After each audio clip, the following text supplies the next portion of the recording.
சரி, இந்த சீசன்ல வந்து தேவையில்லாத ஆணி அப்படின்னு சொல்லுவாங்களா, இவங்கெல்லாம் இருந்திருக்கவே கூடாது அப்படின்னா யார் அந்த ஒரு பர்சன் யாரு? அரோரா, வாட்டர்மெலன் ஸ்டார், பாரு அவங்களாம் இருந்திருக்காங்க. சரி, இந்த சீசன்ல இவங்க கொஞ்சம் கானா வினோத் தவிர இவங்க கொஞ்சம் பெர்ஃபார்ம் பண்ணாங்க ஓகே அப்படின்னா யார் சொல்வீங்க? கம்ருதீன் அவங்க. கமருதீன்.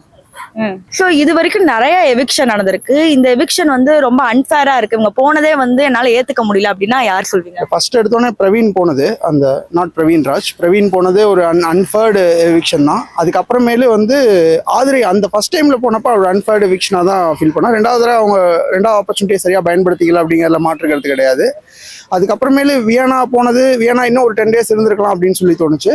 மற்றபடி எனக்கு இப்போ அன்ஃபேராக இருக்கிறது என்ன அப்படின்னு கேட்டிங்கன்னா, சாண்ட்ரா ஒரு 2 வாரம் ஒன்றுமே பெர்ஃபார்ம் பண்ணாமல் உள்ளே இருக்கும்போது கனி எரிக்ட் ஆனது வந்து ஒரு அன்ஃபேராக இருக்குது. இன்னொரு அன்ஃபேர் சொல்கிறேன், இந்த வீக் நீங்கள் முடியும் போது பார்த்தீங்கன்னா சாண்ட்ரா பார்வதிலாம் இருக்கும்போது இங்கே இருக்கக்கூடிய இன்னொரு கண்டஸ்டன்ட் வந்து எவிக்ட் ஆவாங்க. அது வந்து கண்டிப்பாக ஒரு அன்ஃபேராக தான் இருக்கும் அது அப்படின்னு தோணுது எனக்கு.